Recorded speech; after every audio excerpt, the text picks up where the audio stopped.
شب برات میں یہ کام کیوں کر رہے ہو؟ یہ تو کرسمس سے مشابہت ہے. عیسائیوں کی رات کو دیکھا نہیں, 12 بجے کے بعد وہ ایسے بنے ٹھنے کرسمس میں پھر رہے ہوتے ہیں. مسلمان تو صبح صبح آتا ہے نہا دھو کے عید پڑھنے کے لیے.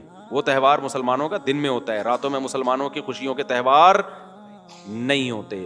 تو پھر جس طرح نبی نے جو عمل کیا اس طرح کیا جائے گا نا. نبی صلی اللہ علیہ وسلم اکیلے گئے تھے, اندھیرے میں گئے تھے, آپ جتھوں کی شکل میں پتیاں لگا کے جاتے ہو وہاں پہ, تو یہ تو سنت تھوڑی ہے. اور پھر اس رات حلوے بنانا. حلوے کیوں بناتے ہیں؟ کہ بھئی یہ تہوار ہے. تو خوب سمجھ لو مسلمانوں کے تہوار راتوں میں نہیں ہوتے, راتوں میں غیر مسلموں کے تہوار ہوتے ہیں. تو اگر کوئی عبادت کرنا چاہے تو امید ہے اللہ کی رحمت سے اس کو اس رات ثواب دوسری راتوں سے زیادہ ملے گا. شب برات کے بارے میں چند چیزیں مشہور ہیں. نمبر 1, شب برات کو فیصلے ہوتے ہیں تقدیر کے, تو قرآن میں صاف طور پر ہے کہ یہ لیلۃ القدر میں ہوتے ہیں. قرآن کے خلاف جو روایات ہیں وہ اتنی مضبوط نہیں ہیں, قرآن کے نے واضح کر دیا ہے, تو وہ لیلۃ القدر میں ہوتے ہیں. دوسری بات شب برات کے بارے میں کہ اس میں قرآن نازل ہوا تھا, تو وہ بھی قرآن کیا کہہ رہا ہے؟